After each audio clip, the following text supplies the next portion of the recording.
online mengikuti acara live melalui channel YouTube saya di malam Jumat, di setiap malam Jumat. Alhamdulillah bisa silaturahmi bersama di sini.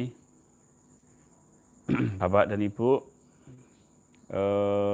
sedikit yang akan saya sampaikan tentang tips ya, tips mengenal jiwa. Tips mengenal jiwa. Di awal sudah saya sampaikan bahwa pikiran, perasaan itu adalah bagian dari jasad. Ya, bahwa pikiran itu bukan jiwa. Merasakan atau perasaan itu juga bukan jiwa. Akal itu bukan jiwa. Hati atau kolbu itu bukan jiwa, tapi jasad. Ini paradigma ini harus dipakai gitu ya. Kalau enggak bingung nanti mengenal jiwa itu.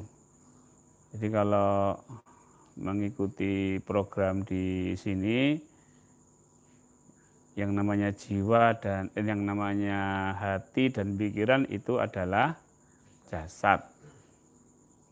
Sebab kalau sudah belajar tasawuf, biasanya mindset bahwa jiwa, bahwa hati dan akal dan kolbu itu adalah jiwa, itu menempel gitu loh. Jadi pelajaran-pelajaran tentang jiwa dan jasad itu kalau sudah belajar tasawuf itu susah. Mindsetnya itu susah. Jadi ini saya tegaskan dulu, biar tidak bingung. Kok belajar DN kok susah? Yang susah itu karena apa? Tidak mau melepas ilmu yang sudah digunakan. Ya. Ingat bahwa yang namanya amaliyah, suatu amal atau perbuatan atau suatu metode di dalam satu zikir itu mengikuti konsepnya. Ada yang zikir itu dengan menarik hatinya ditarik itu. La ilaha dimasukkan lagi illallah gitu. Ya mungkin itu konsepnya adalah dengan hati itu isinya Allah ya akan selalu berzikir. Nah, misalnya begitu. Nah, ini akan berbeda dengan konsep dengan yang ada di kita. Kita tidak memasukkan apapun dalam hati ini. Tapi kesadaran kita lah yang kita aktifkan. Di tasawuf yang lain bukan kesadarannya, tapi hati dan pikirannya. Ya, ini beda konsep. Jadi jangan kalau belajar di sini ya jangan dicampur aduk, bingung. Ya, baik kalau konsepnya adalah Allah itu di hati, ya makanya dia akan fokus ke dalam hati. Tapi kalau di DNSA itu Allah itu tidak hanya di hati, tapi Allah itu ya di alam semesta ini adalah yang meliputi adalah Allah. Jadi tidak perlu dimasukkan dan dikeluarkan untuk apa. Cukup diam begini menyadari bahwa Allah menguasai alam semesta. Ini wajah tu wajah alladzi fataras samawati wal ard. Nah. Baik. Jadi dipahami bahwa yang namanya jasad itu ada unsur pikiran, karena pikiran dari otak, otak bagian dari kepala, kepala bagian dari jasad. Demikian pula dengan hati, hati tempatnya di dada, dada itu bagian dari jasad. Jadi hati, kolbu, ya, kolbu dan pikiran itu adalah akal, itu adalah jasad. Baik, nah Bapak Ibu,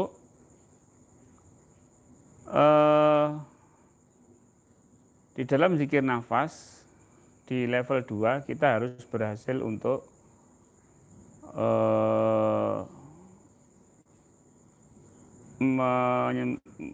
menguasai pelajaran ini ya.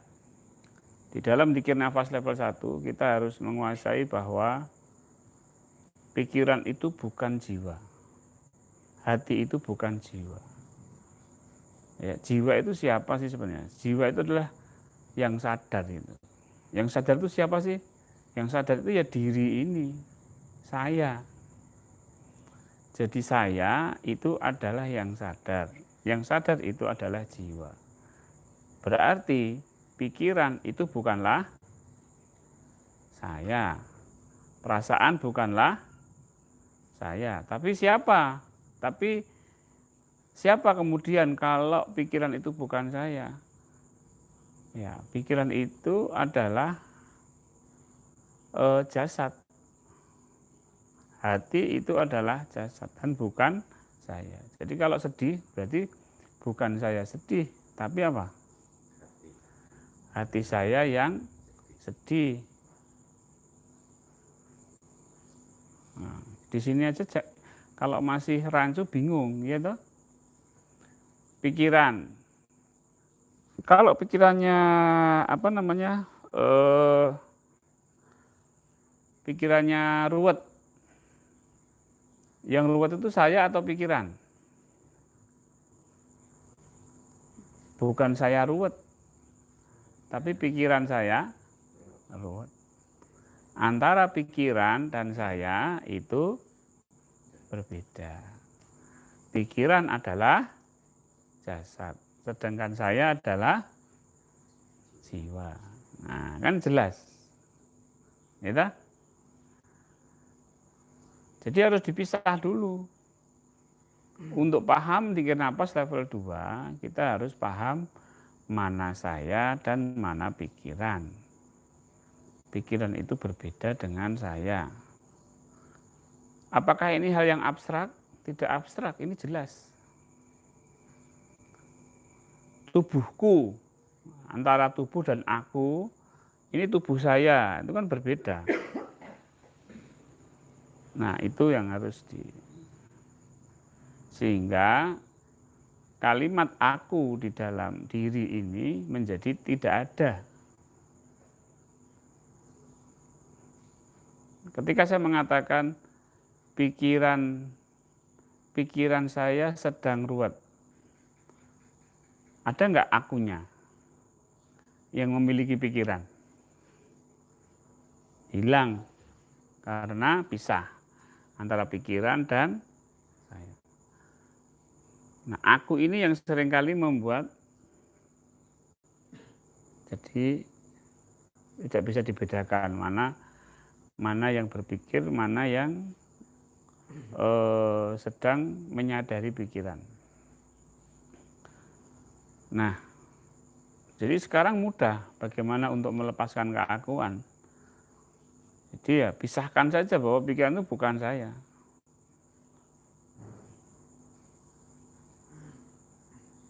Sehingga untuk mengawali proses leburnya ego lebih mudah. Nah, sekarang ketika kita berzikir nafas, ya kan, kita berzikir nafas masuk, nafas keluar Allah. Bila terjadi pikirannya ruwet, kalau sudah terjadi pemisahan, kan nggak jadi masalah, ya kan? Oh, pikiran saya sedang berpikir tentang makanan. Oh, pikiran saya sedang berpikir tentang apa yang akan saya lakukan. Jadi tidak ada keluhan lagi, Pak, di dalam ketika DN kok pikiran saya kok kemana-mana. Lah emang pikiran itu kamu apa? Kan bukan kamu. Harusnya yang jadi masalah itu, Pak, kalau saya ber-DN itu kok jiwa saya tidak lurus ke Allah. Nah, itu betul.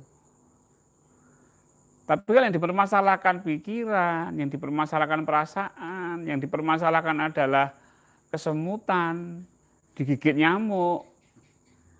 Lah, apakah itu tubuh itu kamu? Apakah yang digigit nyamuk itu kamu? Apakah pikiran yang ruwet itu kamu?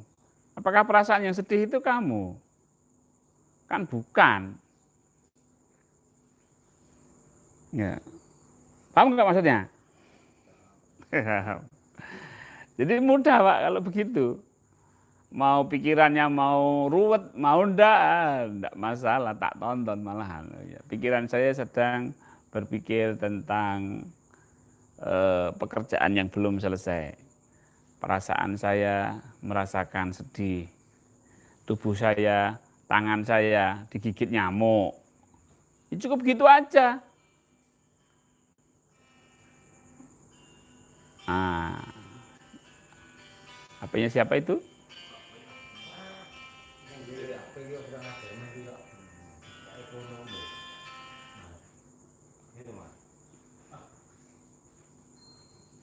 Baik, kita lanjutkan.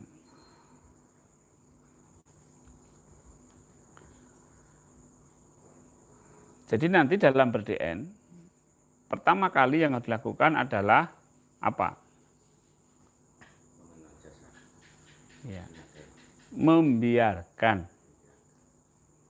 jasad mengalami apapun yang dialami, yang terjadi. Ya. Misalnya ketika DN digigit nyamuk tangannya, ya sudah, tinggal katakan saja tangan digigit nyamuk.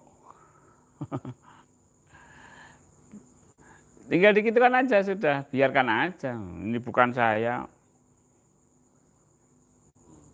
Ini tuh bukan saya, ini juga bukan saya, ini bukan saya. Saya itu adalah yang sadar, yang menyadari ini. Jadi, ya, sudah? Kita yang mana? Kita yang mana? Kita yang ini. Kita bukan yang ini, gitu loh. Kalau gini kan susah, kita yang mana? Kan bingung. Wah, pelajaran kejawen itu ruwet di sini nih. Sopo sejati ning ingsun. Wah, wis. Sejati diri kang sejati. Lah nek ijek ngene piye sing arep bedake itu, Bu? Mbok disejatek-sejatekke nek ijek ngene kan cuma pemahaman aja, cuma apa? Pengertian saja. Teori lah. Ngomong teori ya. Kenapa begini masih begini, Pak?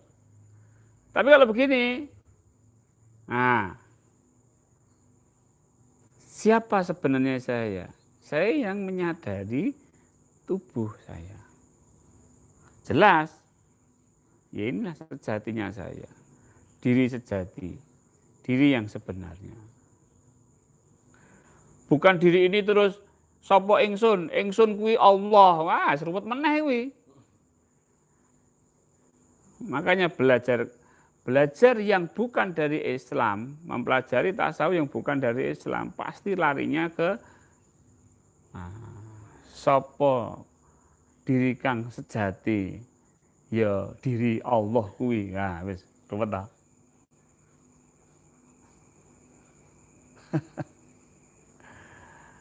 Ya biar saya salahkan, memang salah. Kalau belajar tasawuf, belajar ilmu kejawen, kalau sudah mengatakan bahwa dirinya adalah Allah, itu salah. Ada yang mengatakan bahwa itu kan ketika dia ngomong bahwa anal hak, itu kan dalam keadaan mabuk cinta, tidak sadar. Awas, kalau belajar DNS tidak sadar, keluar aja dari DN. Ngaku-ngaku tidak sadar, nah itu bahaya. Kita itu belajar sadar kok terus kemudian mabuk cinta karena Allah tidak sadar, terus gimana?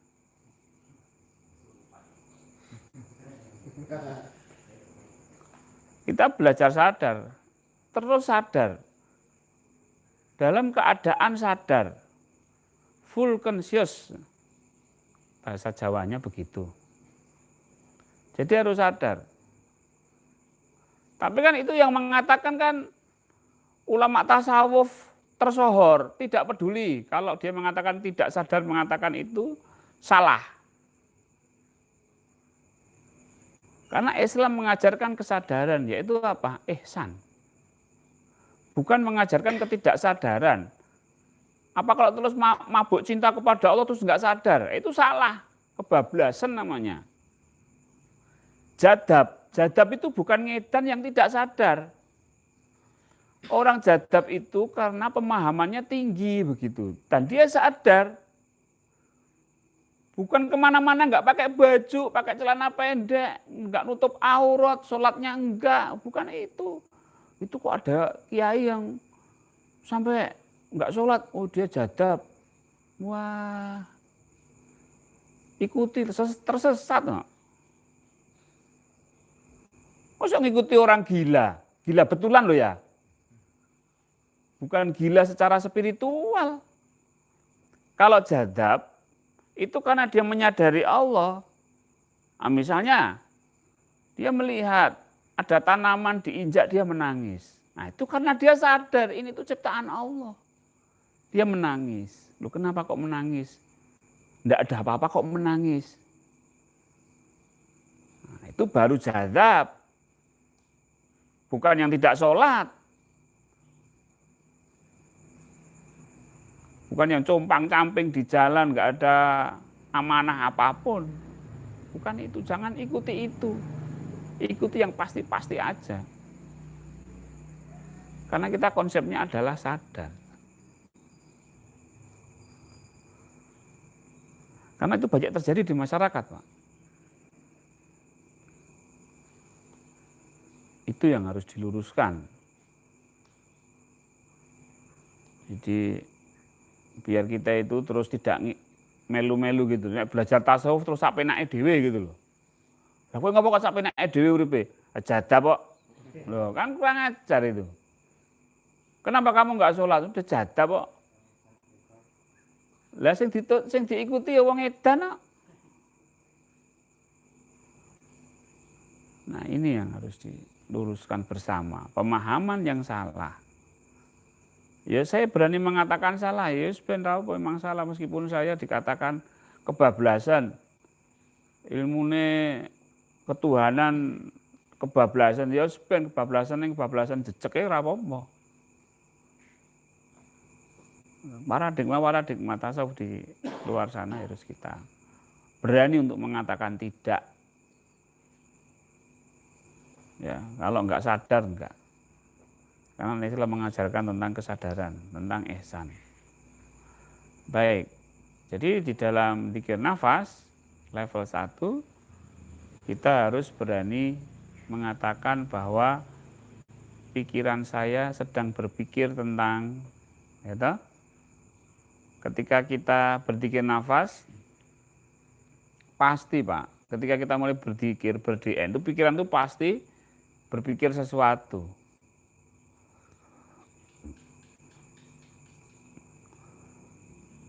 Kita mulai duduk, mulai rileks, itu pasti pikiran itu pasti kemasukan sesuatu. Ya. Mikir macam-macam, ora sing awalnya mulanya tidak kepikiran, ya kepikiran. Loh bagaimana itu diatasi, mengatasinya? Ya sudah katakan saja bahwa pikiran saya sedang berpikir tentang itu aja. Memang pikiran bukan saya, silahkan mau mikir apa. Baik Bapak Ibu. Nanti jasad kita pun begitu. Kemudian merasakan hal-hal yang aneh. Merasakan cahaya warna-warni misalnya. Atau cahaya putih misalnya. Sudah biarin aja. Jangan, aduh dibalik putih ini apa ya? Ini putih ini apa ya? Nggak usah ditanya, putih ya biarin putih gitu. Itu sensasi ya. Tiba-tiba kita seperti melayang. Ya biarin, saya sudah mulai terasa melayang. Begitu aja sudah. Ini sudah terasa nge-fly. Ya sudah gitu aja sudah. Jadi apapun yang terjadi itu adalah wilayah jasad. Wilayah sadar menyadari. Itu wilayah menyadari. Kalau kita merasa sudah ada sensasi keluar dari tubuh, ya katakan saja. Saya menyadari saya seperti keluar dari tubuh. Saya keluar dari tubuh. Itu aja sudah. Tidak perlu heboh. Tidak perlu takut, tidak perlu kaget. Ya sudah, diam aja. Menyadari bahwa keluar dari tubuh gitu aja. Mengalami sensasi keluar dari tubuh. Nah, setelah kita menyadari bahwa semua yang terjadi pada tubuh itu adalah bukan saya, kemudian yang sadar ini kemudian menyadari yang tidak bisa dijangkau oleh jasad. Apa? Menyadari Allah. Kalau sudah menyadari Allah, maka pikiran sudah tidak bisa menjangkau. Kalau masih bisa dijangkau pikiran, berarti bukan Allah. Nah, disitulah nanti pikiran itu akan berhenti. Blek. Kalau benar ininya, kalau sudah bisa ya, pikiran itu berhenti. Emosi tenang, seret. Tubuh rileks. Ini yang memerlukan latihan. Pak angel Pak, susah. Udah berapa kali? 2 kali. Ya Allah. Ping pindho pamer ke. Kita latihan tiap hari. Sampai menemukan keadaan-keadaan pikiran berhenti, berpikir tidak berpikir lagi, perasaan berhenti. Itu ya namanya latihan. Harus ada skill, keterampilan. Ya, Bapak Ibu. Ya alhamdulillah Bapak Ibu sudah ketemu teorinya. Lah saya dulu nggak diajari seperti ini. Dulu diajari guru saya malah keluar dari jasad ini. Seperti korek api keluar dari korek api yang itu. Korek jeres itu yang seret itu. Kamu keluar tubuh itu gini tuh. Ternyata ini salah. Guru saya ngajari. Setiap saya praktekkan ini munculnya sensasi-sensasi. Wah, ini nggak benar nih. Ternyata alam semesta. Kita keluar dari alam semesta, bukan keluar dari tubuh. Ini wajah tu wajhiya lillati fataras samawati wal ard. Itu berarti Allah mengajarkan kita, mendidik kita untuk keluar dari samawati wal ard, alam semesta, bukan keluar dari tubuh. Nek keluar dari tubuh itu namanya ngrogo sukmo. Kita keluar dari alam semesta. Nek keluar dari alam semesta enggak ada apa-apa. Nek ono apa-apa berarti kuwi alam semesta. Masih bisa di sini. Nggak segini aja udah. Pikiran tapi berhenti. Glek gini sudah.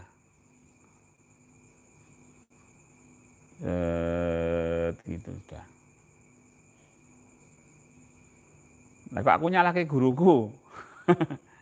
Lah salah kok. Nek bener ya bener, nek salah kok. Kenapa? Untuk pelajaran bersama. Jadi saya juga mengikuti itu, tapi ini salah. Allah memberikan ilmu lebih tinggi daripada itu. Apa? Keluar dari alam semesta. Maka kalimatnya kan jelas itu. Ini wajahku, hadapkan wajahku kepada wajah Allah yang menguasai alam semesta. Berarti keluar dari alam semesta untuk berhadapan dengan yang menguasai alam semesta. Kita akan berhadapan bukan dengan alam semesta. Kita berhadapan dengan yang menguasai alam semesta. Berarti apa? Keluar dari alam semesta.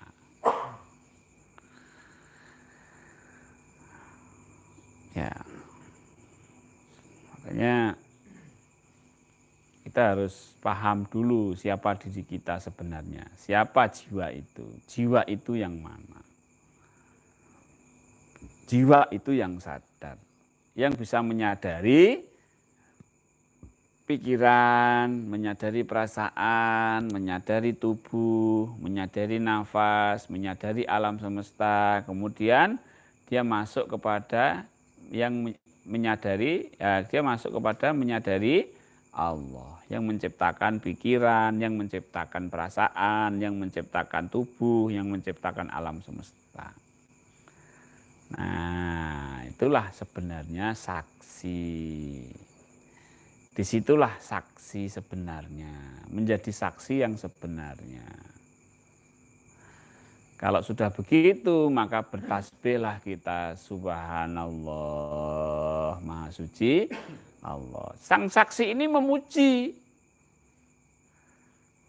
Sang saksi melakukan sujud. Tapi sujud, kalau sholat ya diikuti dengan fisik. Tapi kalau tidak sholat, ya sujudnya jiwa.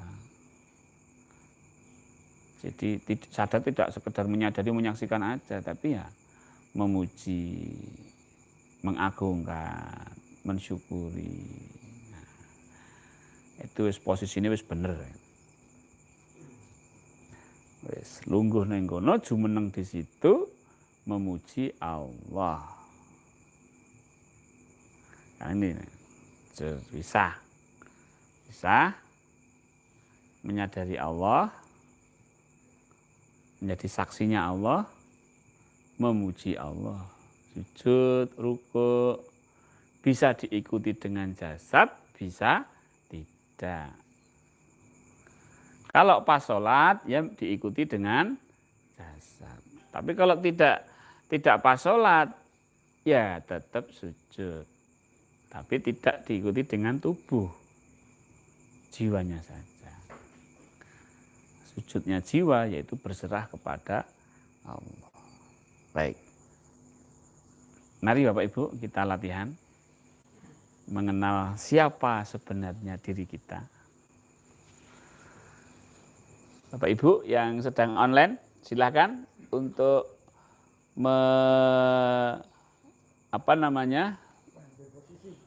mengambil posisi.